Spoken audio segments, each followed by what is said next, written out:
Not sourdough Sam. No, Sourdeath Sam. Sourdeath Sam. Sourdeath Sam. Sourdeath Sam. Disrespect to Sourdeath Sam will not continue. Hey everyone. Hi. How was your day? Let me know in the comments. Let me know how your day was. I will try to respond to how your day was when I see your comments. How you doing? It's Sourdeath Sam. We're 2-0 and I'm feeling pretty good. I'm really excited because we snuck our way out of a game that kind of looked like it was going to be a problem for a minute. Called that it could have been a trap game.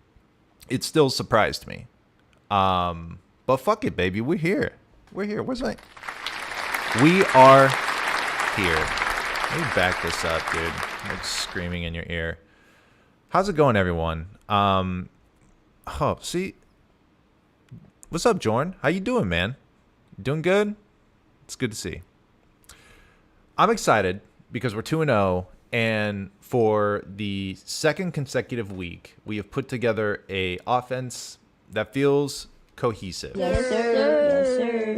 Yes, sir. And the beautiful thing about it is that I think that continuity is going to keep its momentum. Now, we are right in front of a Thursday night football game, which sounds exhausting. Like whenever I hear the words Thursday night football, the first thing that comes to mind is harakiri. Like I would just rather just do not, if I die on my deathbed during a Thursday night football game, it wasn't because of whatever disease I had or whatever. It's because I couldn't watch another minute of fucking Thursday night football.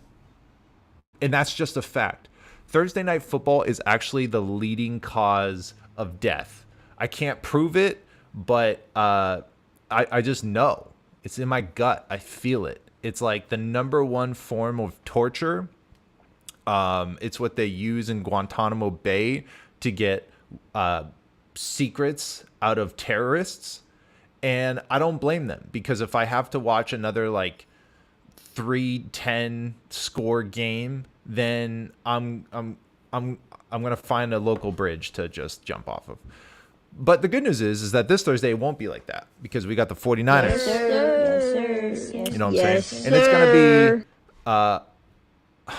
I don't want to jinx it, right? Like I don't want to say that this is going to be a blowout victory, because that would be A, presumptuous, and B, exactly what you would say before you go into a game and you lose and you wonder why you lost to a team that's short 4 very important starters on their roster. But all signs in my mind are pointing to a victory, considering that we are healthier than they are and they're short their best player. But with that being said, I think it is important to acknowledge that, my heart goes out to Nick Chubb, totally separate team, but that shit sucks. That's another amazing player who we love to watch on the field, a total pro, and I hope he gets better soon, and I hope he gets back to form, because obviously just an incredible, incredible player.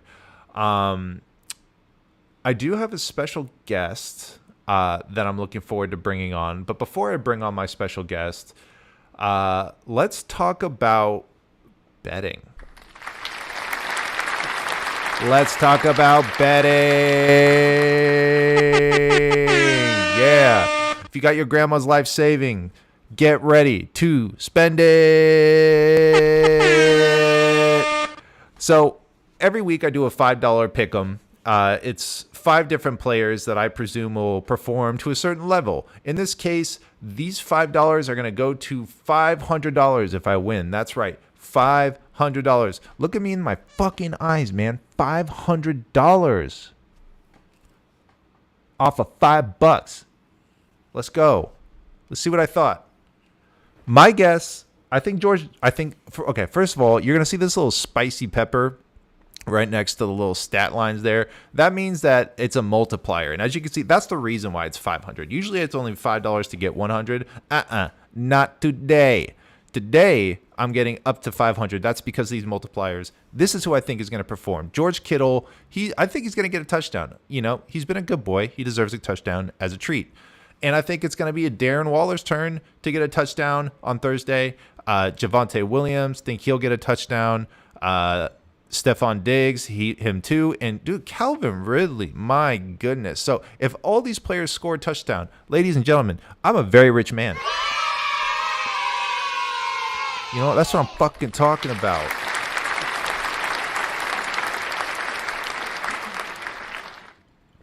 Anyways, that's all I got to say about that. $5 pick'em. If you want, go ahead and hop on to bit.ly/Sourdeath Sam. I don't have a Real Deal sponsorship, man. I emailed them. They don't know. They don't know who the fuck I am. Yes, sir. Yes, sir. So that's what I'm saying. Anyways, I think it's time to pull out. No. I'm going to bring on a special guest first. Back from the dead. Back from the dead. Kyle 5000.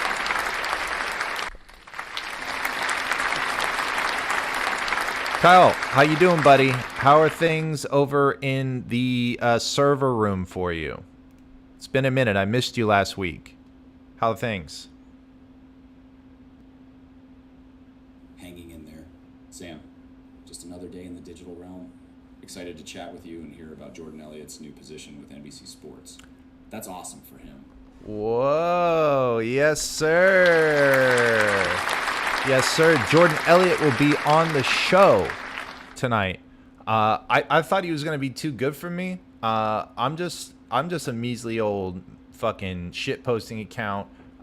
He's a pro's pro. He is a legend. His writing is phenomenal. Very excited to have him on. But before I bring him on, Kyle, I want to talk to you. How did you feel about Brock Purdy's overthrows in the last game? Does it concern you?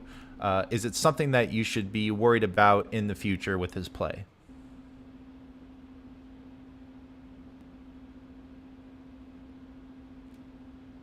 It's always a concern when a QB isn't hitting his targets consistently.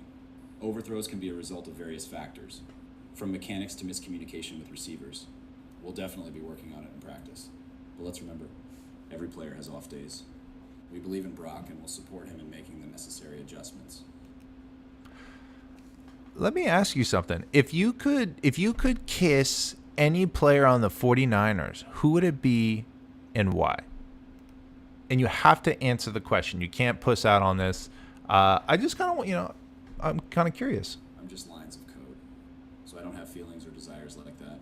But I'm here to provide information and analysis on any 49ER's topic you'd like.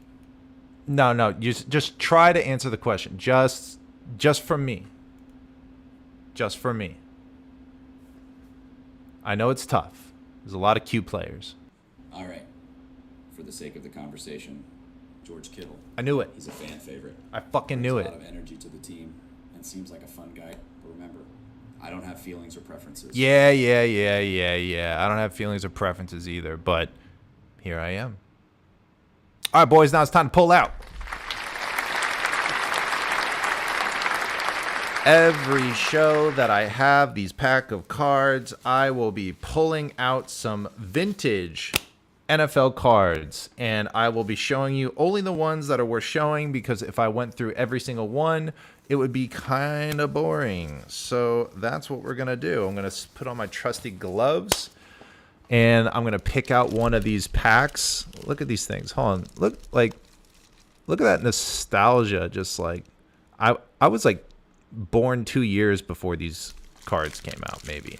I'm dating myself literally, but okay, let's find. I like the, let's go with this one right here.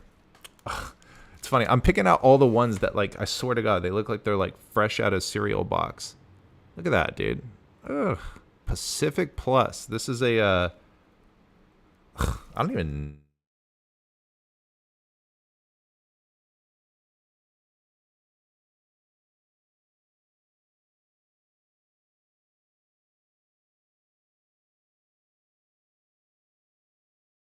Isn't this exciting? This is like real live television. Oh my god, it's like sticking. Okay, I don't know. Okay, Pat Beach, boom. Andre Tippett, boom. Kevin Haverdinks. Come on, give me someone I know, baby. See, but here's the challenge: is I don't know if I'm just like not up to snub on who these people are. Like maybe I have like $1 million card and I just don't know. But you know, these are kind of sick. Look at this guy, Rod Woods. I feel like that sounds familiar. Come on, give me like. I got nobody. This pack sucks, dude. This pack sucks. This pack sucks. Jesus Christ. I couldn't get Kim Jong-un on the show. Guys, I fucking tried. Let me check my email real quick. Nope. No Kim Jong-un. I reached out to his respective people. He didn't want to. I haven't heard back. So if he does write back, I'll try to get him on next week. We'll see. I don't know. But I got someone even more important, more influential that I'm going to be bringing on the show. Yes, sir. Yes, sir. Yes, sir. Jordan Elliott, now a writer for NBC Sports, is a fantastic writer, an even better person. Actually, he's both an incredible person and a great writer, equal balance. And I'm really excited to have him on the show because he is a wealth of knowledge. He is an avid film watcher, and he is a fucking friend of the show. So, you know, let's just fucking do it. Ladies and gentlemen, Jordan Elliott. What the fuck is up, dude? How you doing? I'll be honest, I'm excellent. That was quite the oversell, but you got me ready to run through a fucking wall, so... Dude, I hype up all my homies. It is like the number one... Like, I don't pay anyone to be on the show, but I will gas you the fuck up. Bro, so, first of all, in front of the world, I just want to say I am so stoked for your role at NBC Sports. I couldn't think of anyone more deserving. I'm going to gas you up just a little more. So very, very excited that you get to be not only on the pulse of what's going on in Bay Area sports, but that people, both young and old, get the privilege of reading what you get to put out there. So congrats, well-deserved, and NBC made the correct decision. So just wanted to gas you up a little more. And yeah, dude. So let's talk about last week's game first. So one thing that stood out to me, we walked away with a victory, but I think that we underestimated the Rams potentially. I mean, at least before the season started, we thought, you know, this is potentially a tank candidate. This is maybe someone in the sweepstakes to, you know, pass the baton from their Matthew Stafford quarterback to perhaps a newer one. At minimum, be a top 3 pick or something. They flipped that script on its head, it feels like. Their first game was a victory. Their second game was much closer than I thought it would be. What did you think going into the game, and what were your thoughts coming out of it? So going into it, divisional games, I never expect blowouts. I don't think it's even if, like when they play the Cardinals this year, right? Like no matter how bad the roster might be in comparison, division games are just so hard to. There's no logic or reason, right? Like it's just one of those things where you have to just expect it's going to be a dogfight until proven otherwise. And I think that the Rams are a team where as long as they have a quarterback that's healthy and McVay's there, they're going to give you problems. And I think maybe the overlooking aspect stemmed from the fact that last year Matthew Stafford clearly wasn't right and wasn't healthy. And we had no indication that he would look as good as he's looked in terms of just like health. His elbow clearly looks okay. They lost the game, but I'll be honest, like I think right now Matthew Stafford's the best quarterback in the NFC when he's playing the way he's played the first couple of weeks. So yeah, like they're a team that's going to be competitive, but ultimately, like football games are 4 quarters for a reason, right? And as good as the Rams played in the first half, great teams make adjustments. The Niners adjusted and found a way to win. And if not for a bizarre decision at the end of the game, it would have been another double-digit win to start the season. So, it's just one of those things, I think, where, you can't ever go into divisional games expecting there to be a blowout, no matter how bad the other team might look on paper.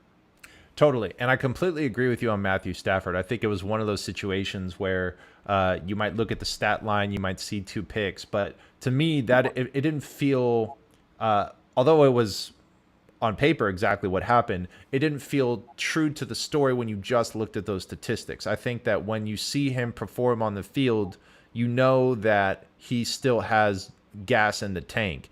And the fact that he's able to propel, receivers like Puka Nacua to 147 yards off of 15 receptions. I mean, it's a joint effort. It's not just Puka's talent. It's folks like Matthew Stafford who are able to deliver the ball and do it at a high level.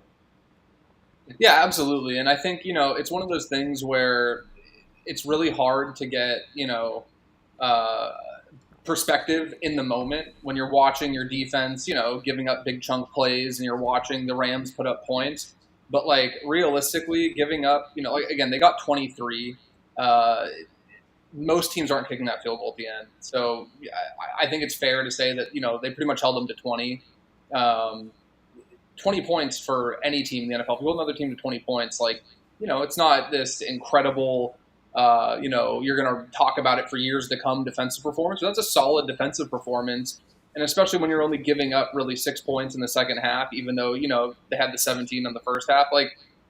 It's just one of those things where you have to be able to take a step back after and look at the entire picture and not get caught up in the fact that, the Rams had a couple of good drives early on and made some guys that maybe weren't household names, as you mentioned beforehand, look really good. And, Puka Nacua is one of those guys where they look like they hit on a late round pick. 49ers fans obviously know what that looks like. And maybe the Rams were due. The football gods felt bad that all the late round talent was going to Northern California. So they're like, hey, we'll bless you up with a good receiver here and try to even the score a little bit. But, ultimately I thought the Niners, it wasn't this dominant win. But they did what good teams do, and good teams find a way to win divisional games. They find ways to win games on the road, and they're 2-0 with 2 games in the road in hand. That's a huge deal when you start getting to the later part of the season, and they're now playing more home games than road games, and you can have the comfort of playing at Levi's, knowing you took care of business when you weren't at home. Absolutely, and on the defensive side, we had a unusual hero come to the surface in Oliver.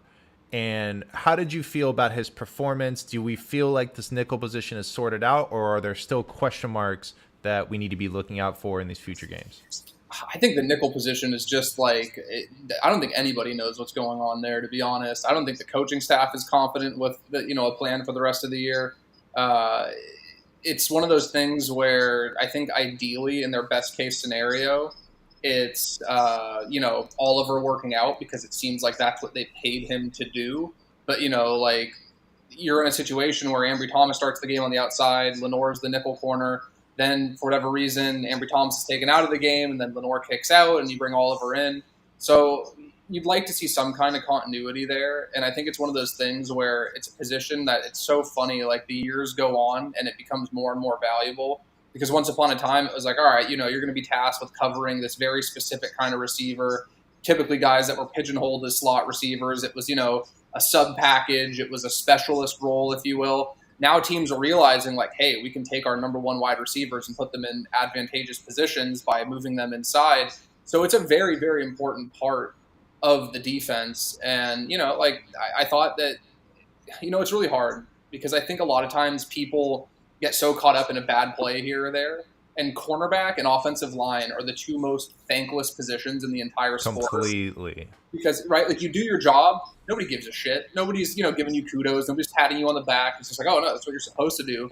You fuck up one time, which is going to happen to everybody, by the way. NFL receivers are extremely hard to cover. NFL defensive linemen are very hard to block. You fuck up one time, people never let you hear the end of it. So I thought it was a situation where if we're looking at the totality of 60 minutes, the good from Isaiah Oliver seemed to outweigh the bad. I'll be honest, I haven't really paid attention to the secondary on game film. I watched some defensive line stuff the last couple of days. So I'm not, first of all, I'm not an expert in any definition of the word when it comes to cornerback play. But I thought just from the live watch that I had and the little bits and pieces I've seen since, I thought the good outweighed the bad, and I thought that he found a good way to rebound from maybe some shaky plays earlier on in the game. Totally. And we're hoping that we get to see the opportunities pile up for him successfully. We have a game that we'll go into in a second that I have a feeling is going to be perhaps one of our easier games, but again, trying not to get ahead of myself. One last point I wanted to get to was obviously the overthrows were kind of triggering to a lot of 49ers fans when we were watching Brock Purdy, sort of flashbacks of the Super Bowl against the Chiefs. Is this something 49ers fans need to be concerned about, or is this something that is just, week 2 blues that he'll sort of sort out as he goes forward? I mean, every quarterback's going to miss throws, and I think it's one of those things where if they were struggling to score points and it cost them the game, then by all means, hey, let's talk about this a ton, be concerned, it's the reason they lost. They still scored 30 points, and it didn't even really feel like it. It's like they're almost on cruise control to 30 every week that Purdy's starting, pretty much is what it feels like. Totally. And it doesn't mean that you just sweep it under the rug entirely. You want to hit those chunk plays when they're there. But to me, I'll be honest, maybe it's just because the bar has been so low from some of his predecessors. But the fact that he's even seeing and taking some of these shots that a quarterback who, I won't name was a little bit hesitant to do or didn't for whatever reason, to me, that's a step in the right direction. Even if you're not completing them, I'm like fuck, man, at least he's attempting to take the shot, right? He's at least trying to throw the ball downfield. So I think it's encouraging in the sense that he's seeing things, and I think that's why Kyle hasn't been super hard on him or hasn't really, thrown any shade or any, sideways comments when he's asked about it in the media, because I think he's well, at least the guy can fucking see what I'm dialing up. I've been waiting 6 years for somebody to, 100%. So 100%. That's kind of where I'm at with it. And if it keeps happening, maybe it's something to look at. But at the end of the day, these guys all buy into Brock Purdy, I think, because they're all aware, Ayuk said after the game, he's man, we scored 30 and it didn't even really feel like it. We're all talking about what we can correct, and we look up at the scoreboard and we have 30 points. Scoring 30 points in the NFL is really hard. And I feel since Brock Purdy's been there, the Niners as a whole have made it look really easy to the point where we're just kind of we're almost raising the bar too high to where we're expecting perfection when it's dude, this is a quarterback in his second year who was the last pick in the draft, and you're averaging 30 a week every time he's under center. Things could be a lot worse. And maybe it's just my, optimistic self with my glass half full goggles stuck on, but a couple overthrows really don't bug me when you're scoring 30 points a week. No, I completely agree. In my mind, I think that we have been incredibly blessed with Brock Purdy's quarterback play. Especially if you're factoring where he was drafted. His lore is still building. And it's insane how acclimated. We haven't had to have a discussion about a Brock Purdy loss yet, really. That's insane. So we are building his lore as we're driving the car here, as you normally do in the NFL. And these overthrows, they are glaring because they could have been touchdowns. But they are in the face of a generally efficient and hyper-consistent level of performance that we have seen that, in my mind, trumps the overthrows, especially if they do not prove to be a pattern of behavior. Yeah, absolutely. And I think, you hit a great point, too, where it's what's going to happen? They're eventually going to lose a game with him. It's going to happen at some point this season, most likely. I hate to be the bearer of bad news. It's inevitable. Yeah, it's going to happen, and it's almost the more he wins, the harder the come down's going to be whenever he ultimately does lose a game. And it's going to be everyone's going to look around and be what the hell just happened? This doesn't happen with Brock Purdy under center. So it's he can't do any. It's he is almost setting himself up for more criticism by being as good as he's been. If that makes it sounds crazy, but it's as good as they do, it's only going to get worse when the discussion around them losing happens, because it's you're just like you said, you're building the lore, you're building this legendary status. When it's dude, when he's out there, we don't lose games. I know we had that with Jimmy for a while, or that was the discussion, but it's clearly a lot different with Brock Purdy. Where yeah, Totally. It feels different than like the Jimmy wins.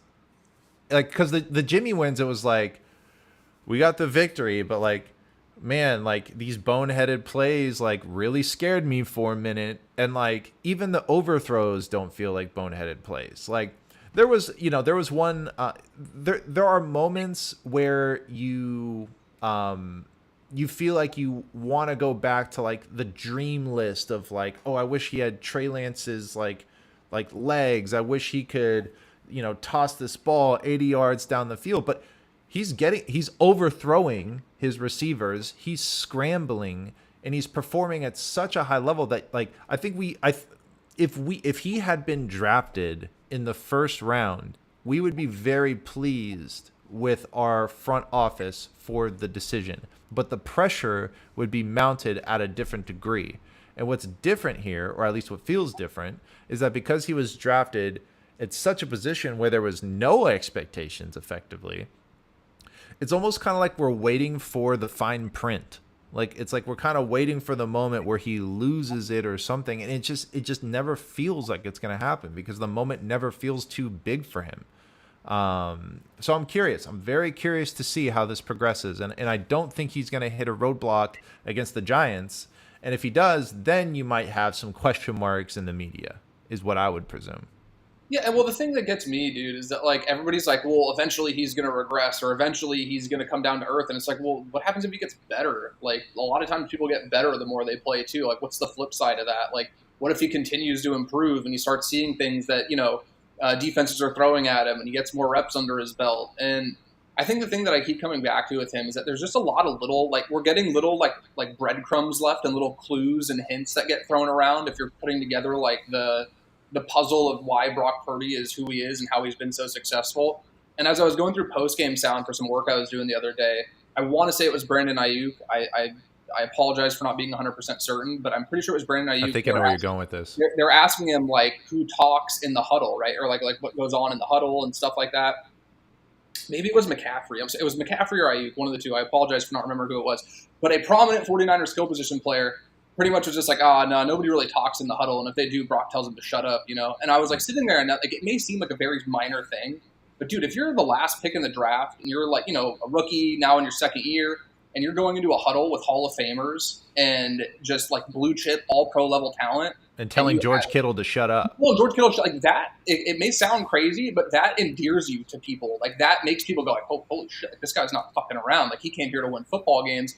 And I think that just the way he carries himself, it doesn't really come across like he's this, authoritative figure because he is a very humble and down-to-earth guy. And he seems like somebody who's very easygoing. But I think just his actions and the way he is and the way he prepares and the way he handles business on the football field, I think those guys immediately saw something. Like this is the thing is, it's so funny to me because people are like, oh, we have to wait and see, like, everybody's jumping the gun. Dude, these guys all play professional football. They know what good players look like, and they know what bad players look like. And they clearly feel something with Purdy there that's leading them to have the confidence that they do.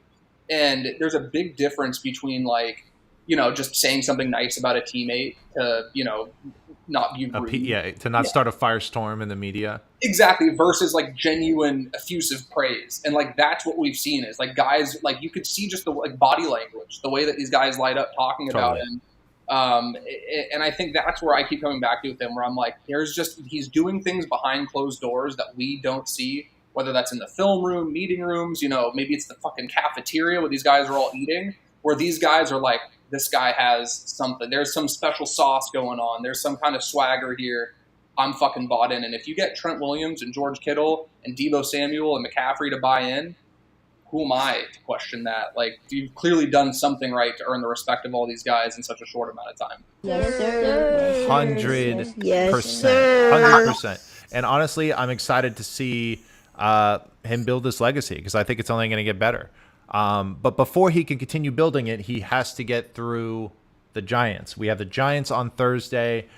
They are obviously dealing with some attrition, with the headliner obviously being Saquon Barkley, followed by a pair of offensive linemen on the left side, that being Ben Bredesen and Andrew Thomas at tackle, as well as Azeez Ojulari. So they are obviously dealing with some injuries. They were already having difficulty stacking up, some victories. They barely squeezed out a victory in Arizona. So the question is, are we in for a big blowout against a non-divisional opponent of the Giants, or are we in for a rude awakening or something in between?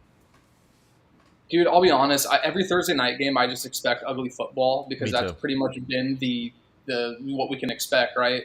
And I'd like to say the Niners are going to throttle them, and the game will be over by halftime. But man, like these short weeks, even for good teams, it can be really, really disgusting football at times. And so we're talking about overthrows and miscues and stuff. If there's ever a time for it to happen, this might be it. And Yep. then Daniel Jones, they don't call Daniel Jones Vanilla Vic for no reason, right? Like the guy Yes, has a little bit of sir. yes, Sir.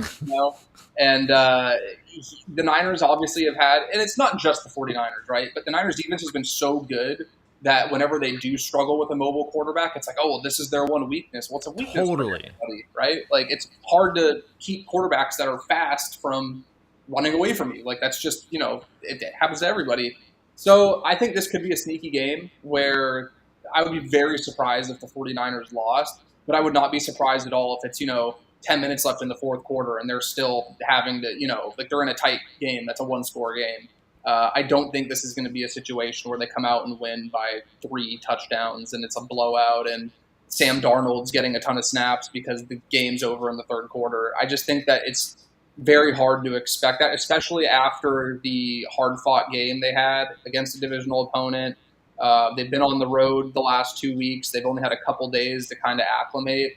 So I'm just going to assume it's going to be an ugly football game that's not very aesthetically pleasing. Outside of the uniform, all-time uniform matchup, though. The Giants wearing their throwbacks, the Niners in their throwbacks. That might be the best thing we see on the field all night, honestly. Yeah, dude, maybe, I don't know if it's just, I don't know if I'm a coward for not being like, yeah, they're going to just blow them out, but I just have such a hard time on Thursday nights, dude. If it was a Sunday night game, I would be way more confident in that. No, bro, you're so right, dude. Like Thursday night football games are like a vortex that were like created in the middle of a NFL schedule. And it's perfectly designed to make sure nobody is like fully healthy enough to be exciting. And everyone doesn't have enough sleep. And so all the games are so trash. Like somebody had brought up on Twitter, I forget the account, but they were like, well, why not just stack 2 Monday night football games and get rid of Thursday night football? Yes. Do that shit. This product sucks. You wanted to sell something to Amazon so bad and you gave them garbage. It's fucking awful. And I really hope at some point they reconsider this Thursday night football stuff, maybe when the contract is over. But in the meantime, whatever. There's a fucking game. So here's what I'll say. I think there is a real possibility to get some separation and demoralize that team. Honestly, I think that's the key. If we could show up with more juice, because keep in mind, we flew from LA to the Bay. And yes, we're on short rest, but we are not flying across the country like they are. And if any team is going to have fatigue, it might be them. Now, they were in Arizona. I presume they flew back to New York.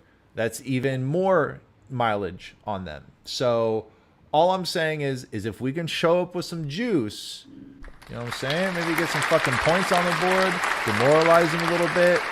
Their offensive line is depleted, and we've got some pretty good players on the defensive line. So if we are able to put some pressure on the quarterback and make his life hell and prevent him from scrambling against our team, which for some reason our kryptonite is any quarterback that can run a 4.8, then we might be in business to run up the score a little bit. But you're right, nothing is guaranteed. It's a Thursday night football game, which is always a recipe for mid football. Is there anything to look out for? Are there any matchups that you are particularly concerned about, curious about, or interested to see as we show up on the field tomorrow? I really do think, again, like Daniel Jones is such a polarizing quarterback, I think, because he's now making a lot of money. So he's being held to a different standard. And I think there's times where he doesn't look like a quarterback who I would feel comfortable spending that kind of money on. But he can have these moments where he does look like a dynamic playmaker. He's, able to use his athleticism, extend plays. He is a real legitimate rushing threat. And you get into these situations where it's maybe 3rd and 8, 3rd and 12 or something like that. And you're covering up really well on the back end, but he sneaks out, scrambles for a first down. Little things like that is what I would look out for more than any matchup schematically. Darren Waller is their best skill position player with Barkley out, and he's a very, very good player. But it's not one where I'm like, oh no, the Niners aren't going to have any answer to this. I would just be more concerned about kind of like the broken down plays. And it's really funny. I had a thought too, just from what you were saying, where I'm wondering if these Thursday night games is just like the ultimate form of like hubris for the NFL, where they're like, we have a product that people are going to watch no matter what, and they like threw it out there, and it's like awful. A lot of it. Remember when they used to do the color rush uniform? So not only was the product horrible, oh my god, it was just a total. It just everything about it sucked. And they're like, millions of people are watching this. Like, no matter what we do, people are going to watch. And I wonder if it's just this thing where they're like, just like, hey, like, why pull the plug on this? We know people are going to watch no matter what. And I think that's really what it comes down to, is it's like this, just, again, this excessive self-confidence where it's like, we know that we're the most dominant sport, in America. Like, people are going to watch this. We could put it on Tuesday afternoon at 2 p.m. and people would call home sick from work. We can't let them win, dude. We can't let them win. Like, we have to draw the line at some point. I feel like this, like, I'm going to call it like an epidemic. Like, this epidemic of Thursday night football is fucking ass. And if at some point we're going to need to like sign a petition, like, we the people are sick of this awful fucking football, please stop it, because our favorite players are getting injured. Nobody's having fun on the field or in the stadium or watching TV. And as soon as this Amazon contract is over, get it out of here. That's my feeling. By the way, note of correction, Rich Madrid, who happens to be the person I am most afraid of disappointing, says that the Giants stayed on the West Coast this weekend. So looks like they don't have as much wear on their tires. So who knows? Maybe they put up a good fight. They're certainly not doing the East Coast to West Coast travel. Looks like someone over there at the New York Giants organization thought about this ahead of time. So good for them. Maybe we're in for a better football game this time. I doubt it. Okay. Any last notes on this Giants game before I go into affirmations? Have you seen the affirmations by any chance? I've seen bits and pieces of it. If you want, I extend the invitation. You can blink twice if you don't want to do it. I know you got shit to do. I'm having a blast, dude. Yeah, no, I'm okay. All right, we'll do some affirmations. I can start. You can hop in, but let me see. Oh, and we have somebody named Katie, and they're giving me that emoji. Hey, I appreciate that. All right, man. You know what fucking time it is. It's time for some affirmations. Let's start feeling good. By the way, I noticed that like it was Eric Armstead, I think, kind of started doing some like positivity vibes on his podcast. And more of that. You know what I'm saying? All right. So a note on this song. It has a watermark on it, so you kind of have to like move around it sometimes. So if it like that. So if it interrupts you, like, don't mind it. It's all good. Okay. Who am I gonna start? Well, first I'm gonna start with Nick Chubb. Nick Chubb. Sorry, JK. Hey. This fucking guy. Nick Chubb. Music licensing bro, reimagined.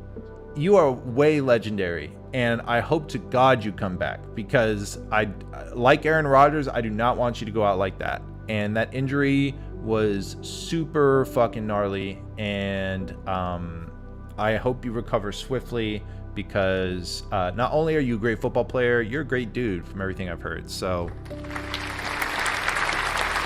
get well soon. You want to do one? Art list. I just also like to add to that I as well hope that Nick Chubb has a speedy recovery, because no human being on earth should have to have their limbs go through what we saw him go through on Monday night. I think if there's anybody that could overcome something like that, it is Nick Chubb, who is one of the Music licensing strongest reimagined. athletes I think I've ever seen play the sport of football, both mentally and physically. So I'm wishing him speedy recovery. And I apologize for laughing at the beginning of your affirmation. It was because of a comment I saw, so I apologize for. All good, all good. I I knew you were not laughing at the incident. I just wanted to give you a hard time. Yeah. Jordan would never, ever. Next affirmation is to Artlist fucking IO. Jake Moody. Jason Aponte's favorite player. You are doing things, baby. Like you took what could have been a mental spiral and you have compounded it into clutch Music moments licensing over and over reimagined. again. And that's what we needed to see. Because when you have someone like Robbie Gould leave the building, we want that comfort. We want to feel safe in your arms. I feel safe with you. Keep it up. Keep doing what you do. Jordan? I just want to show some love to Jake Moody for allowing me and the rest of the internet to own Jason Aponte and his kicker-hating self. Hell yeah. That bozo needs to be humbled. Artlist.io. He needs to be Hell yeah. needs to be ran off of Twitter every Hell time yeah. there's special team success by the 49ers. So I hope you guys keep it up and we get that Paul Austin Rivers doppelganger up out of here. Let's go. Yes.